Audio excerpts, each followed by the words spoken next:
بسم اللہ الرحمن الرحیم نحمدہ ونصلی ونسلم علی رسولہ الکریم۔ آج دو تین چیزیں بڑی اہم ہیں۔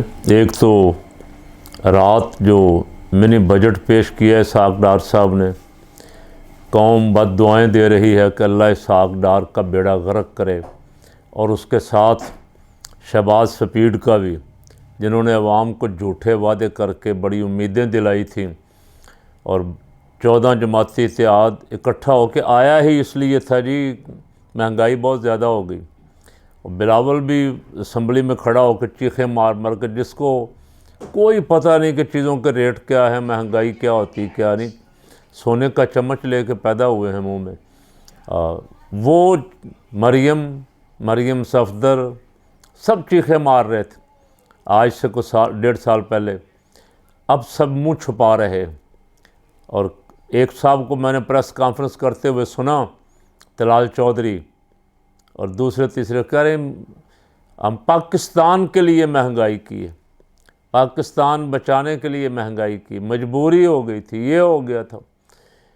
یہ اندر بیٹھ کے سرکاری انتظامات کے ساتھ پریس کانفرنس کر لو، لیکن جب عوام کا سامنا کرنا پڑے گا نا تو پھر سمجھ آئے گی تم نے عوام کے ساتھ کیا کیا ہے، اور عوام تمہارے ساتھ اب انتخابات میں کیا کرتے ہیں۔ اسی لیے انتخابات کی طرف بھی نہیں آ رہے۔ جو منی بجٹ پیش کیا ہے، پیٹرول 22 روپے 20 پیسے، ڈیزل 17 روپے 20 پیسے، اور LPG کا گھریلو سلنڈر 27 روپے مہنگا، فضائی ٹکٹ پر 20,000 سیلز ٹیکس، سگریٹ پر دگنا اضافہ، تیل، گھی، مسالے، مشروبات، شیمپو، میک اپ، شادی ہال، الیکٹرانکس، سیمنٹ سمیت سینکڑوں اشیاء مہنگی، mobile, smart phones, iPad, کھلونے، چاکلیٹ، ٹافیاں، کریم، لوشن، صابن، tooth paste, hair colour, shaving cream, سب چیزیں مہنگی کر دیں۔ ابھی جب ان کے اثرات مرتب ہوں گے مارکیٹ میں تو لوگ چیخیں تو پہلے مار رہے ہیں۔ آج میں نے دیکھا کچھ جگہوں پہ جہاں لوگ باہر نکلے ہیں، اب وہ موٹر سائیکلیں، رکشے، چابیاں بیچارے دے رہے ہیں، وہ کہتے ہیں یہ لے جاؤ ہم سے۔ غریب کی سواری تھی موٹر سائیکل، اور جو مزدوری کرنے موٹر سائیکل پہ جاتا تھا 500 دیہڑی والا، اب وہ 272 روپے کا لیٹر تیل ڈلوائے گا، تو اس کو کیا بچے گا جی؟ غریب کا گھر اجاڑ دیا انہوں نے، غریب کے منہ سے نوالا چھین لیا۔ اب لوگ جھولیاں اٹھا کے ان کو بد دعائیں دے رہے ہیں، اور بد دعائیں ان کو پڑیں گی۔ یہ جتنے بڑی مرضی میک اپ کر کے لوگوں کے سامنے چہرے بدل کے آئیں، جھوٹ کے چہرے سجا کے آئیں، دھوکہ دہی کے ساتھ آئیں، فراڈ کریں، لیکن قوم پہچان چکی کہ انہوں نے قوم کے ساتھ 10 مہینوں میں کتنا بڑا ظلم کیا۔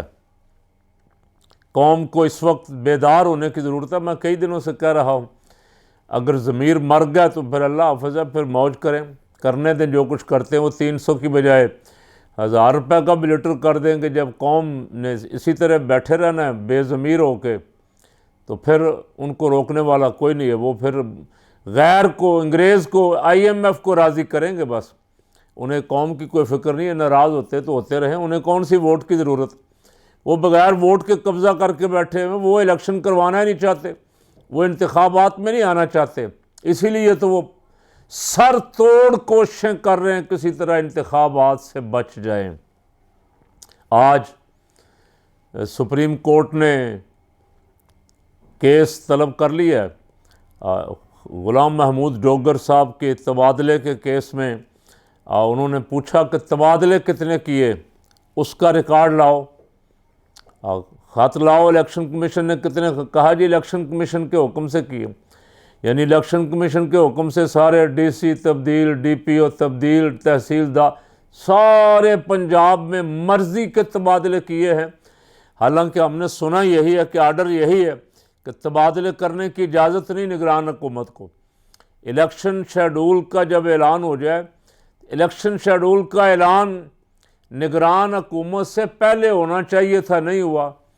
آج سپریم کورٹ کے ججز نے لیٹر لکھا ہے چیف جسٹس کو کہ اس پہ سو موٹو لیں اور بلائیں ان کو سب کو. آج اس کو بلایا گیا چیف الیکشن کمشنر کو. پہلے تو اس نے بہانہ شانہ کرنے کی کوشش کی، لیکن سپریم کورٹ نے پھر آرڈر دیا کہ ہر صورت میں پیش کرو اس کو، اور کل ریکارڈ کے ساتھ طلب کیا. اور سپریم کورٹ اس پہ سو موٹو بھی ججز نے درخواست کر دی اگر لیتی ہے. اور یہ ریمارکس تو ججز کے آ چکے، اعجاز الحسن کے اور علی باقر نجفی کے، کہ 90 دن کے اندر اندر الیکشن کروانے لازمی ہیں، آئین کے ساتھ کھلواڑ نہیں کرنے دیں گے. کون کون آپ کو روک رہا ہے، کون تعاون نہیں کر رہا، سب ریکارڈ انہوں نے کل طلب کر لیا ہے. تو اگر کل سپریم کورٹ کا 1-2 دنوں میں کوئی بھاری فیصلہ آ جاتا ہے تو میرا خیال ہے امپورٹڈ کو اور ان کے لگائے ہوئے 2 صوبوں کے گورنروں کو کوئی منہ چھپانے کی جگہ نہیں ملے گی. الیکشن کمیشن تو پہلے پارٹی بنا ہوا ہے، کافی دیر سے election commission P D M کا دم چھلا بنا ہوا، جو ان کی طرف دیکھتا ہے کہ وہ کیا فرماتے ہیں. بھائی تم تنخواہ پاکستان کے غریب آدمی کے دیے ہوئے ٹیکسوں سے لیتے ہو، تم دیکھو آئین کیا کہتا ہے، عدالتیں کیا کہتی ہیں. نہیں، وہ دیکھتا ہے الیکشن کمیشن مریم کیا کہتی، الیکشن کمیشن دیکھتا ہے بلاول کیا کہتا ہے، مولانا فضل الرحمان صاحب کیا فرماتے ہیں. بہرحال اچھی امید ہے، ہم نے پہلے بھی 2 دن پہلے ایک کلپ بھرا تھا کہ اس وقت پاکستان کے عوام کو عدلیہ سے امید ہے کہ عدلیہ آئین بچانے کے لیے، آئین کے تحفظ کے لیے میدان عمل میں آئے گی. کوئی پریشر قبول نہ کریں، کوئی دباؤ قبول نہ کریں کسی سیاسی پارٹی کا. آئین پہ عمل درآمد کروائیں اور مقتدر حلقوں کو بھی یہ میسج دے دیں کسی کی نہیں چلے گی، صرف آئین کی چلے گی، آئین کی مانی جائے گی. دوسرا جو غلام محمود جوگر والا زبانی فیصلہ دیا ہوا انہوں نے، اس کو بھی کر دیا، اڑا دیا سپریم کورٹ نے، اور ریکارڈ طلب کر لیا ہے. یہاں نگران حکومت میں جو وزیر اعلیٰ لگایا گیا ہے، اس وزیر اعلیٰ کا پہلے پتہ تھا کہ یہ کتنے کو پانی میں ہے، کس لیے لگایا گیا ہے. اس نے سمجھا ہوا تھا کہ یہ ابا جی کی میراث ہے پاکستان، جو مرضی کرتے رہو، تبادلوں پہ تبادلے، تبادلوں پہ تبادلے. اور گزشتہ حکومت جو ضلع بنا کے گئی، تحصیلیں بنا کے گئی، ان سب کو ختم کر کے، ان کے آرڈر سسپینڈ کر کے، وزیر اعلیٰ صاحب خدا بنے ہوئے، ناخدا بنے ہوئے، اللہ تعالیٰ معاف فرمائے. کوئی کسی کی سننے کے لیے تیار نہیں، کوئی قانون نہیں، کوئی آئین نہیں، گورنر ڈیٹ دینے کے لیے تیار نہیں. بہانہ بازی کیا کہتا ہے جی میرے حکم سے اسمبلیاں نہیں توڑی گئیں اس لیے میں ڈیٹ دینے کا پابند نہیں ہوں. اور آئینی ماہرین کہتے ہیں کہ ڈیٹ اگر دینے کا پابند نہیں ہے، تیرے حکم سے اسمبلیاں نہیں ٹوٹی، آئین اپنے ڈیٹ دینے کا پابند نہیں ہے، تو پھر نگران حکومت بنانے کی تجھے کس نے اجازت دی؟ نگران حکومت کی اجازت دینے سے پہلے الیکشن شیڈول کا اعلان کرنا ضروری تھا، وہ تو کیا نہیں. نگران حکومت راتوں رات آپ نے رات 12 بجے بلا کے حلف لیا، وزیر اعلیٰ نامزد کر دیا. تو اس وقت لگ رہا ہے کہ انشاءاللہ معاملات جو ہیں، عدلیہ سارے معاملات پہ کنٹرول کرے گی، اور پاکستان کو آئین کے مطابق جو ہمارے بزرگوں کو بنایا ہوا 73 کا آئین، اور اس کی آئین ساز کمیٹی میں قائد ملت اسلامیہ حضرت مولانا شاہ نورانی رحمۃ اللہ علیہ، پروفیسر غفور احمد مفتی محمود وغیرہ بزرگ لوگ اس میں موجود تھے، اور انہوں نے بڑی محنت سے، عرق ریزی سے، اور اس کی حفاظت کے لیے بھی ہمیشہ وہ میدان میں رہے. انشاءاللہ العزیز امید ہے اعلیٰ عدلیہ سے کہ وہ اس آئین کی حفاظت کے لیے اپنا کردار ادا کرے گی. اب مہنگائی کے عوام تو سارے پسے ہوئے ہیں ہی، عوام تو چیخیں مار رہے ہیں، بد دعائیں دے رہے ہیں. اور میری امید تھی، میرا خیال کافی دنوں سے میں سوچ رہا تھا کہ سعد رضوی صاحب کو فون کر کے کہوں کہ میدان میں نکلیں. باقی جماعتوں سے بھی کہہ رہا ہوں، دینی جماعتوں سے، کہ دینی جماعتیں عوام کے لیے، غریب کے لیے، غریب کو حق دلوانے کے لیے، اس مہنگائی کے سیلاب کے آگے بند باندھنے کے لیے میدان میں نکلیں، احتجاج کریں، دھرنا دینا پڑے تو دھرنا دیں، عوام کے ساتھ کھڑے ہوں تاکہ کل آنے والے الیکشن میں عوام بھی آپ کے ساتھ کھڑی، جرأت کے ساتھ میدان میں۔ کل سنا کوئی پریس کانفرنس کرنے جا رہے ہیں سعد رضوی صاحب، میں امید کرتا ہوں کوئی ایسا فیصلہ کریں گے جو غریب کے، عوام کے، پاکستان کے پسے ہوئے طبقے کے حق میں ہو۔ لوگ آپ کے ساتھ نکلیں گے انشاءاللہ العزیز۔